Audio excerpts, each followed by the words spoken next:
తాకట్టులో ఉన్న మీ బంగారాన్ని విడిపించి ఆ రోజు ఆన్లైన్ రేటుకి మేము కొంటాం. Bhavani gold company. నమస్తే, మీరు చూస్తున్న సుమన్ టీవీ. నేను మీ కీర్తి. చిలుకూరి ప్రధాన అర్చకుడు రంగరాజన్పై జరిగిన దాడి గురించి మనందరికీ తెలిసిందే. మరి ఈ విషయాన్ని మనకి వివరించడానికి మనతో పాటు ప్రముఖ ఆస్ట్రాలజర్ బ్రహ్మశ్రీ నందిబట్ల శ్రీహరి శర్మ గురుగారు ఉన్నారు. నమస్తే గురుగారు. వాగర్థ వివ సంపృక్తౌ వాగర్థ ప్రతిపత్తయే జగతః పితరౌ వందే పార్వతీ పరమేశ్వరౌ. ఆదిత్యాయ చ సోమాయ మంగళాయ బుధాయ చ గురు శుక్ర శనిభ్యశ్చ రాహవే కేతవే నమః. శృంగేరి జగద్గురు పీఠాధిపతులకి, కంచి పీఠాధిపతులకి నమస్కారములు తెలియజేసుకుంటూ కార్యక్రమాన్ని ప్రారంభిద్దాం. గురుగారు, మీ వరకు వచ్చే ఉంటుంది. చిలుకూరి ప్రధాన అర్చకుడు రంగరాజన్ గారిపై జరిగిన దాడిని మీరు ఏ విధంగా చూస్తున్నారు? అసలు దాడి జరిగిన 2 రోజుల వరకు బయటికి రాలేదు. ఎందుకు జరిగింది అసలు? దీన్ని మనం ఏ విధంగా చూసుకోవాలి? చూస్తుంటే ఆ ఫుటేజ్ అంతా అయ్యప్ప మాల ధరించినట్టుగా బ్లాక్ అండ్ బ్లాక్ డ్రెస్లో ఉన్నారు, ఆరెంజ్ కలర్ కండువా వేసుకుంటూ. అట్లీస్ట్ ఆయన పైస కన్నా రెస్పెక్ట్ ఇవ్వలేదని వివిధ మాటలు మనకి కమెంట్ బాక్స్లో వినిపిస్తూ ఉన్నాయి. మీరు కూడా మాట్లాడండి అని అడుగుతా ఉన్నారు. సో దాని ఉద్దేశమే మన ఈ కార్యక్రమం. సో మీరేం చెప్తారు గురుగారు? మీరు ఎలా చూస్తున్నారు ఈ సంఘటన మొత్తాన్ని? కాస్త మీరు అన్నట్టుగా ఆలస్యంగానే వెలుగులోకి వచ్చిందమ్మా. అంటే దాడి జరిగినది ఆల్రెడీ 2-3 రోజుల కిందట జరిగినటువంటిది. ఆలస్యంగా వెలుగులోకి రావడం, తద్వారా అక్కడ ఆ సంభాషణ కానీ ఆ చిత్రీకరణ విషయంలో కానీ ఎక్కడా కూడా చూస్తే ఇది ఒక ఉన్మాదముతో కూడుకున్నటువంటి చర్యలుగా మనకు కనబడుతూ ఉన్నాయి. దీన్ని ఖండించాల్సిందే. అసలు మూలాలకు వెళితే ఎవరి పర్సన్ రంగరాజన్ గారు అసలు ఎవరు? రంగరాజన్ గారు మనకు అందరికీ సుపరిచితులే. చిలుకూరు బాలాజీకి సంబంధించినటువంటి ట్రస్ట్ నిర్వాహకులు. మొదటి నుంచి కూడా ఈ ఎండోమెంట్స్ ఆధ్వర్యంలో జరగకుండా చక్కటి విధి విధానాన్ని అనుసరించాలంటే ఎండోమెంట్లో ఉండకూడదని చెప్పేసి ఎక్కడ కానుకలు అనేటువంటి హుండీ అనేటువంటి పద్ధతి లేకుండా, ఎక్కడ టికెట్ అనేది లేకుండా భక్తులందరూ కూడా చక్కగా పూర్వకాలంలో రాజుల పరిపాలించేటప్పుడు ఏ విధంగానైతే దేవాలయ దర్శనం అనేటువంటిది ఉండే విధానం ఉందో ఆ విధానాన్ని అవలంబిస్తున్నారు. అనేక విధాలుగా గవర్నమెంట్ వాళ్ళు కలగజేసుకున్న సందర్భాలు కూడా కొన్ని ఉన్నాయి, తీసుకోవాలని ఎండోమెంట్ కింద. ఎందుకంటే ప్రాచుర్యం ఉన్నటువంటి దేవాలయం కాబట్టి. కానీ భక్తులే అడ్డుకొని ఉండి దాన్ని రక్షించుకున్నారు. కాబట్టి ఇది కొరగాని కొయ్యగా అయిపోయింది కొంతమందికి. అంతేకాకుండా చిలుకూరు బాలాజీ టెంపుల్ ప్రధాన అర్చకులు ఎవరైతే రంగరాజన్ గారు, వారి కుమారుడు ఉన్నారో, ఈ యొక్క ఈ సమాజం దృష్టిలో ఏంటంటే ధర్మానికి రక్షించే వాళ్ళుగా, ధర్మానికి కట్టుబడి జీవించే విధానాలుగా మనకు కనిపిస్తున్నారు. తద్వారా ఎవరైనా కానీ ఈ ధర్మం గురించి పాటుపడే వాళ్ళు వాళ్ళని కలుపుకొని ఓన్ చేసుకోవాలనే ఉద్దేశం కూడా చాలా సందర్భాల్లో జరిగి ఉంటాయి. కానీ అటానమస్గా ఉండాలనే ఉద్దేశంతో ఎవరికి వారికి కూడాను సపోర్ట్ లేకుండా తమ సంబంధించినటువంటి దాంట్లో చేస్తూ వస్తున్నారు. అనేక విప్లవాత్మకమైనటువంటి సమాజంలో కొన్ని చర్యలు కూడా తీసుకున్నారు. ఎందుకనంటే పూర్వకాలంలో అంటే రామానుజాచార్యుల వారి సిద్ధాంతాన్ని అనుసరిస్తున్నానని చెప్పుకుంటూ వస్తూ ఆ కాలంలో అన్ని వర్ణాల వాళ్ళని బ్రాహ్మణులు అణగదొక్కారనే ఉద్దేశం అనేక విధాలుగా ఉన్నది. కానీ ఇది వాస్తవానికి కాదమ్మా. పూర్వకాలం నుంచి ఏ కులం వాళ్ళైనా అందరూ తలెత్తుకొని జీవించగలిగారు తప్ప ఎవ్వరినీ కూడా ఎక్కువ తక్కువ చేయలేదు. ఇది ఎప్పుడు జరిగింది? బ్రిటిష్ వాళ్ళ పరిపాలన వచ్చిన తర్వాత కొన్ని ఇబ్బందికర పరిస్థితులు నూరిపోశారు. విడగొట్టి పాలించాలి, విభజించి పాలించాలి అనే ఉద్దేశం వల్ల మనలో మనకే కొట్లాటలు తీసుకొచ్చే విధంగా చేసుకొచ్చి కొన్ని, ఇప్పుడు ఎవరైనా కానీ ఇప్పుడు ఉన్నారమ్మా, ఏ కులస్తులైనా కానీ స్నానం చేయకుండా ఉంటే ఎవరు దగ్గర రానియరు కదా. ఆ విధానాన్ని పూర్తిగా నెగిటివ్ వేలో ప్రచారం చేసేసారు. ఆ విధంగా జరిగినటువంటిది. సరే, ఇవన్నీ చరిత్ర మనకంతా అనవసరం. ఇప్పుడు ప్రస్తుతం ఉన్నటువంటి ఇష్యూకి సంబంధించి చూసుకుంటే అక్కడ మీరు కూడా చూసుంటారు ఫుటేజ్లో ఒక 2-3 ఇన్నోవాలు దిగడం, అదేదో చీమల బారులు తీరినట్టుగా చకచక వెళ్ళిపోతారు. అలా ఒక లైన్ మెయింటైన్ చేస్తూ క్రమశిక్షణ పద్ధతిగా అందరూ ఒక మార్చ్ అనేటువంటి చేసుకుంటూ 20-30 మంది దాకా చొరవపడి మొదలు తెలిసి వచ్చినటువంటి, అంటే ఇవన్నీ కూడా పూర్తి సమాచారం కాదమ్మా, ప్రాథమిక సమాచారం. పూర్తి సమాచారానికి ప్రాథమిక సమాచారానికి తేడా ఉంది. వీక్షించేటువంటి సుమన్ టీవీ ప్రేక్షకులు గమనించగలరు. మనకు అందినటువంటి నాకు అందినటువంటి ప్రాథమిక సమాచారం ప్రకారము ఈ సంబంధించినటువంటి ఈ ఎవరైతే చర్యలు చేశారో ఆ వీర రాఘవరెడ్డి అనేటువంటి అతను అంతకుముందు రామరాజ్యం అనేటువంటి పేరుతో ఒక సంస్థని స్థాపించడం, తద్వారా ఆయన యొక్క సంబంధించినటువంటి ప్రాతినిధ్యం కనుక చూసుకున్నట్లయితే ఆయన ఆహారము వ్యవహార శైలి కూడా చాలా భిన్నంగా ఉంది. తనకి తాను ఒక సంఘ సంస్కర్తగాను లేకపోతే ఈ సమాజాన్ని ఉద్ధరించేవాడిగా పుట్టినటువంటి వాడిగాను భావించుకోవడం, తద్వారా ఆహార్యము వేషధారణ చూస్తే ఒక అల్లూరి సీతారామరాజు ఏ విధంగానైతే గడ్డములు పెంచి శిఖ పెట్టి ఆంగ్లేయుల మీద పోరాటం చేశాడో ఆ విధంగా సమాజంలో ఉండేటువంటి దుష్ప్రభావం మీద పోరాటం చేయడానికి అనేటువంటి ఆహార్యం మార్చుకోవడం అనేటువంటి పెంచుకోవడం జరిగింది. ఆయనకు సహజసిద్ధంగా ఊహించుకున్నాడు. పైగా ప్రైవేట్ ఆర్మీని కూడా ఏర్పాటు చేసుకున్నాడని చెప్పి మనకు కొన్ని కథనాల ద్వారా తెలుస్తున్నాయి.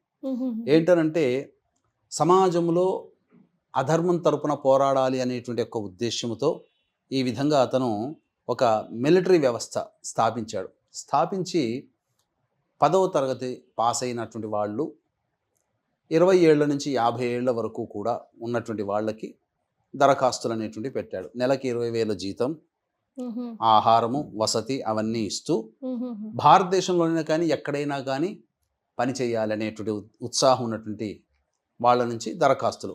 అదేమీ ఉచితం కాదమ్మా, గవర్నమెంట్ వసూలు చేసినట్టుగా 350 రూపాయలు ఆ దరఖాస్తుకి తీసుకోవడం. పల్లెటూళ్ళల్లో 5,000 10,000తో గడిచిపోతుంది కదా. కూర్చొని తిండి పెట్టి వసతి ఇచ్చి 20,000 ఇస్తున్నారంటే ఎవరు ఆకర్షితులయ్యారు. చాలామంది కొంతమంది జాయిన్ అయ్యారు. ఆయన చెప్పుకోవడం 5,000 మంది జాయిన్ అయ్యారనే ఉద్దేశమో లేకపోతే 5,000 మందిని రిక్రూట్ చేసుకోవాలనే ఉద్దేశమో తెలియదు, కానీ కొంతమంది అయితే జాయిన్ అయ్యారు. వాళ్ళని ప్రేరేపణ చేసి ఒక ఉన్మాదులుగా తయారు చేయడం.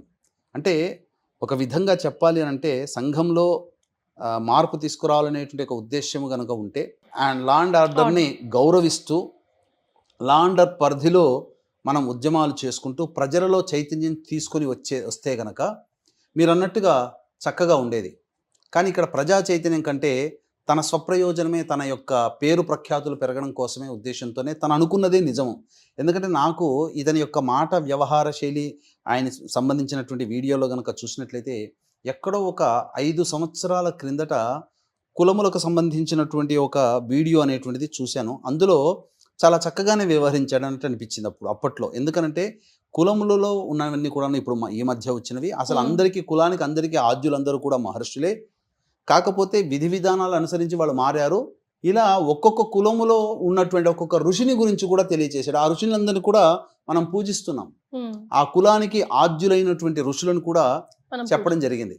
సో అప్పుడు నేను ఇంప్రెస్ అయ్యాను. బాగానే చెప్తున్నాడు, కరెక్టే కదా, అన్ని కులాలు ఒకటే కదా, మనం మాత్రం ఎందుకు కొట్లాడుకోవాలి?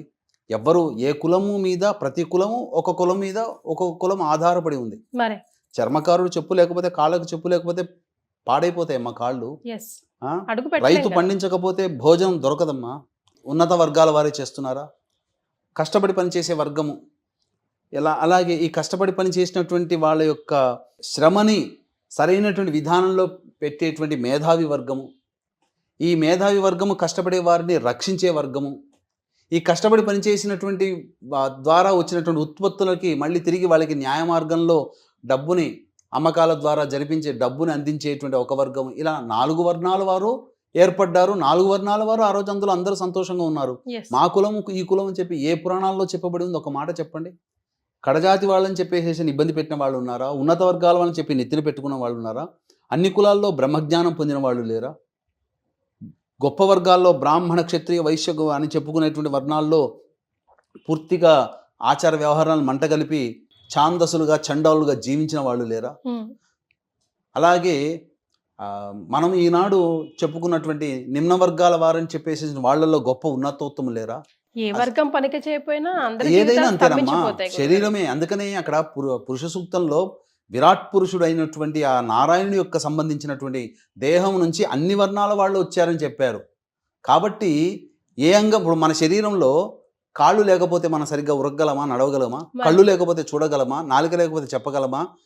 ఏదైనా కానీ బుద్ధి లేకపోతే మనం చేయలేమా, అన్ని వర్ణాల వాళ్ళు ప్రధానం అని చెప్పి అన్ని భాగాల నుంచి సృష్టించాలని చెప్పాడు. కానీ ఇక్కడ విడగొట్టేటువంటి వాళ్ళలో ఆ విధంగా చేశారు. ఇంకా ముఖ్యంగా చెప్పాలంటే రంగరాజన్ గారు అనేటువంటి వ్యక్తి అన్ని వర్ణాల వాళ్ళని, నిమ్న వర్గాల వాళ్ళని కూడా మా సమాజం అనేటువంటిది ఉన్నత వర్గాల వాళ్ళందరూ కూడా పోషించారు, చక్కగా చూసుకున్నారనే ఉద్దేశంతో నిమ్న వర్గానికి చెందినటువంటి మేధావి అయినటువంటి వ్యక్తిని తన భుజాల మీద వేసుకొని ఆలయ గర్భాలయ ప్రవేశం చేసి నిరూపించారు.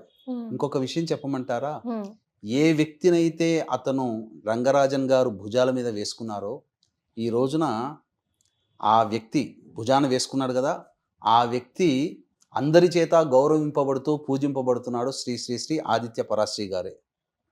మోసిన వ్యక్తి ఎవరో కాదు, ఆదిత్య పరాశ్రీ గారే. నారాయణపేట దగ్గర ఉన్నటువంటి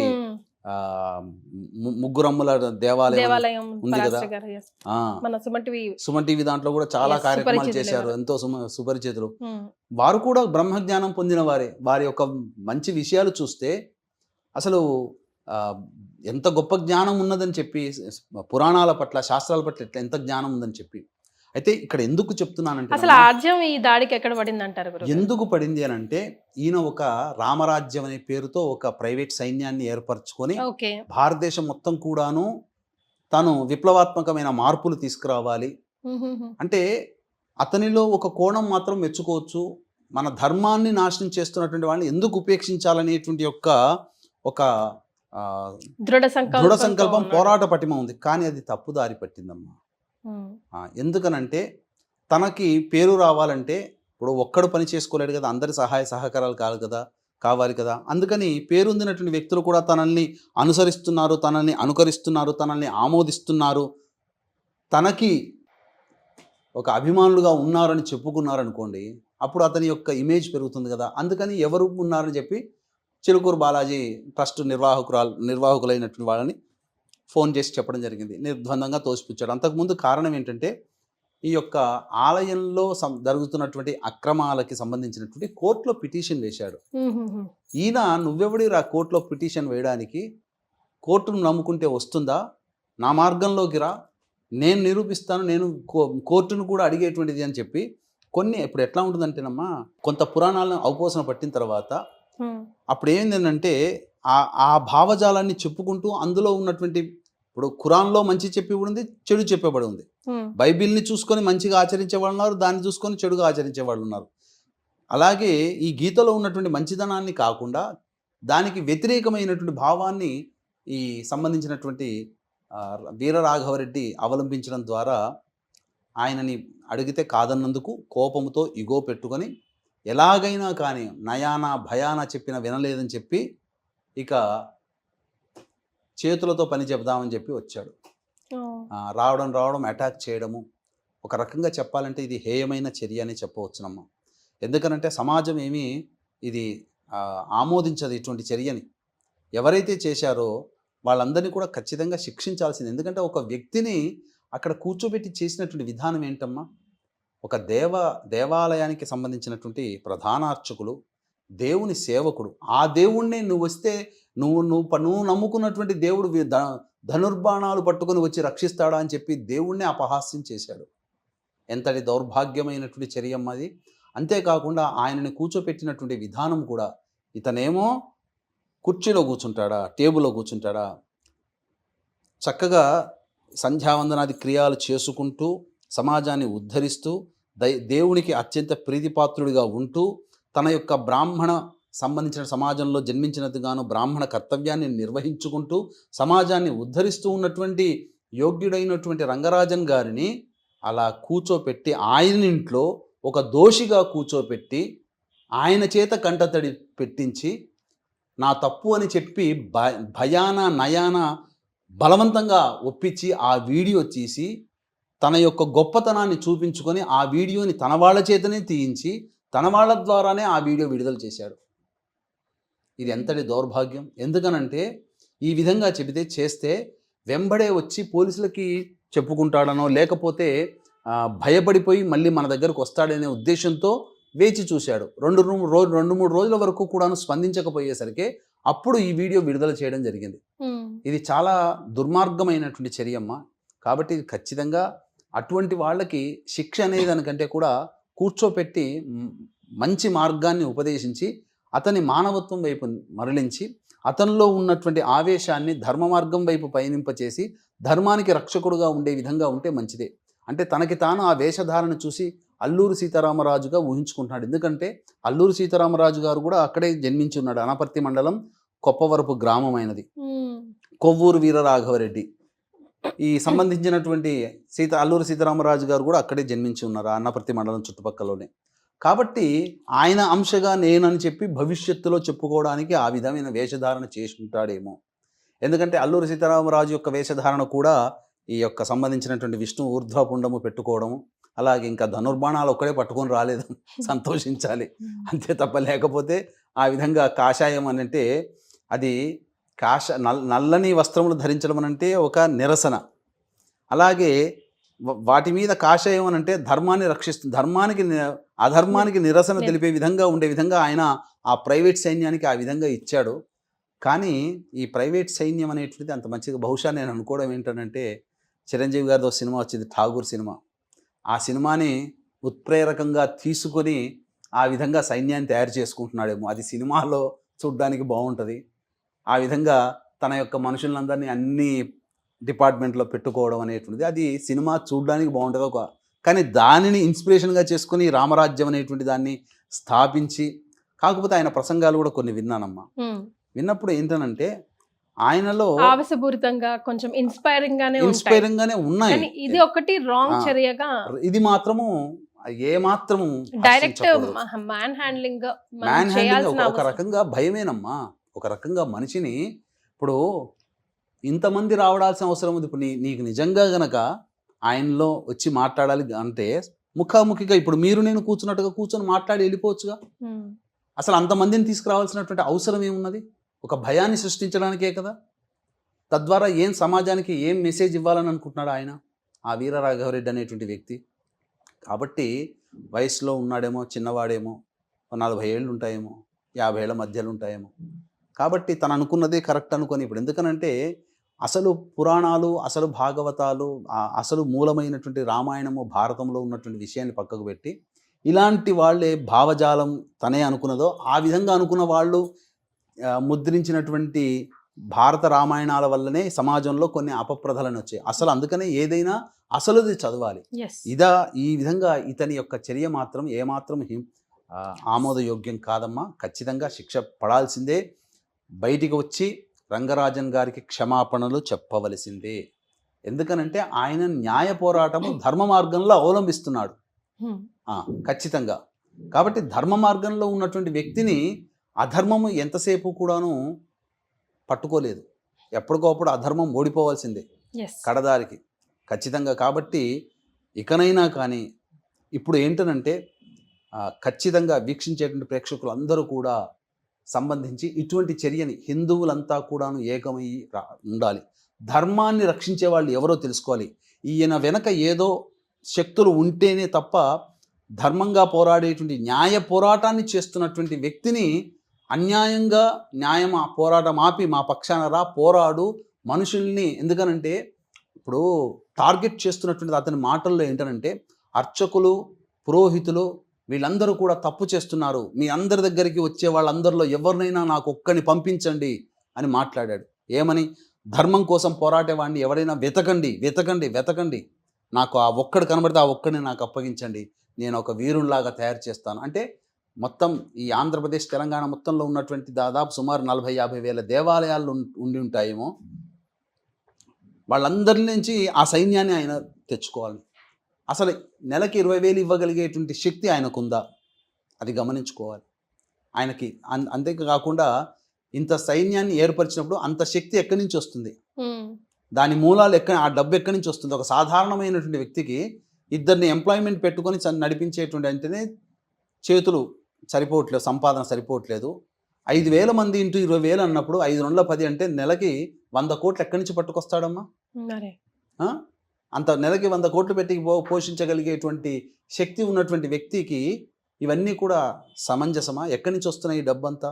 అనేటువంటిది కూడా ఆలోచన చేయాలి, ఎంక్వైరీ చేయాలి. ఇవన్నీ చేస్తే తప్ప ఇంత పెద్ద ప్రాతిపదికన ఈ ఆలోచన విధానం అనేటువంటిది కలగడం అనేటువంటిది ఒక సందేహాస్పదమైనటువంటి నిర్ణయంగానే కనబడుతుంది తప్ప ఏమాత్రము కూడా ఏదో విచారించి వదిలిపెట్టాల్సినటువంటి అవసరం కాకుండా ఖచ్చితంగా దీని వెనకాల ఏం శక్తులు ఉన్నాయి, హిందూ ధర్మం కోసం పోరాడేటువంటి వ్యక్తులకి కించపరిచే విధంగా వాళ్ళని భయభ్రాంతులకు గురి చేసి ధర్మం వైపు చూడాల్సినటువంటి అవకాశమే లేకుండా చేస్తున్నటువంటి ఈ వ్యక్తులకి వెనకాల తోడ్పాటు అందించేటువంటి అధర్మపరులు ఎవరున్నారు, ధర్మానికి గ్లాని చేసే విధంగా వ్యవహరిస్తున్నటువంటి వ్యక్తులు ఎవరు, ఆ సమాజం ఏంటి అనేటువంటిది, అసలు ఈ రామరాజ్యం వెనకాల ఉద్దేశం ఏంటి, ముందు పేరుగా ధర్మానికి పోరాటం చేసే రామరాజ్యం అనే పేరు పెట్టుకొని వెనకాల అధర్మ పోరాటాన్ని కొనసాగించే విధంగా వ్యాప్తి చేసే విధంగా హిందూ ధర్మాన్ని ఇప్పటికే మన వాళ్ళు చాలా సంఘటితం కాలేకపోతున్నారు.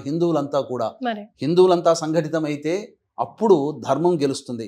ఇప్పుడు ఒక రకంగా చెప్పాలి అంటే ఎంతవరకు దిగజారిపోయిందనంటే, మోడీ గారు స్నానం ఆచరిస్తే అతను సంజాయించుకోవాలన్నా, స్నానం ఎలా ఆచరిస్తావు అని చెప్పి, అంటే హిందువుగా పుట్టి హిందూ ధర్మాన్ని పాటించకూడదా? ఇతర మతాల వాళ్ళు పుట్టి ఇతర మతాల వాళ్ళు వాళ్ళ ధర్మాన్ని ఆచరిస్తున్నప్పుడు ఎవ్వరూ కూడా క్వశ్చన్ చేయలేదే. ఒక హిందువే తన ధర్మాన్ని తాను పాటిస్తూ ఉంటుంటే ఎందుకు క్వశ్చన్ చేస్తున్నది సమాజం అనేటువంటిది కూడా గుర్తించాలి. ఆ సంబంధించినటువంటి దాంట్లోనే భాగంగా ఈ యొక్క ధర్మ పోరాటాన్ని చేస్తున్నటువంటి రామరాజుని క్వశ్చన్ చేసే అధికారం ఎవరికి వచ్చింది?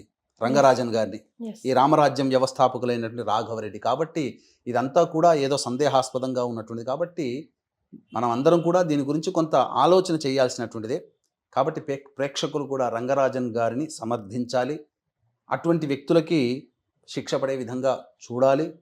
తద్వారా ధర్మానికి హాని జరగకుండా హిందువుల అందరం కూడా సంఘటితమై మనమందరం కూడా ఒకటి అనేటువంటిది. ఎందుకనంటే రాబో భవిష్యత్తు తరం అనేటువంటిది అంత సుమార్గంగా ఏమీ కనబడట్లేదు.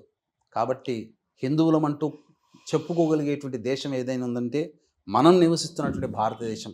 దీన్ని మనం కోల్పోయాము అనంటే మనం నివసించడానికి కూడా లేదు. శరణార్థులుగా, మైనార్టీలుగా ఏదైనా దేశంలో ఉండవచ్చు, కానీ శరణార్థులుగా ఉండాల్సినటువంటి గతి గనక మనం తెప్పించుకోకూడదు. అటువంటి ధర్మం రాదు, అటువంటి సమస్య రాదు. ఎందుకనంటే మన దేశము పుణ్యభూమి, కర్మభూమి, ఎంతోమంది మహానుభావులు జన్మించినటువంటిది. ఒక పక్క హిమాలయాల నుంచి మన దేశాన్ని కాపాడుతున్నటువంటి యోగులు, సిద్ధులు ఎంతోమంది ఉన్నారు. అవసరమైనప్పుడు కొంతమంది రూపంలో మనకు రక్షణ కల్పిస్తారు.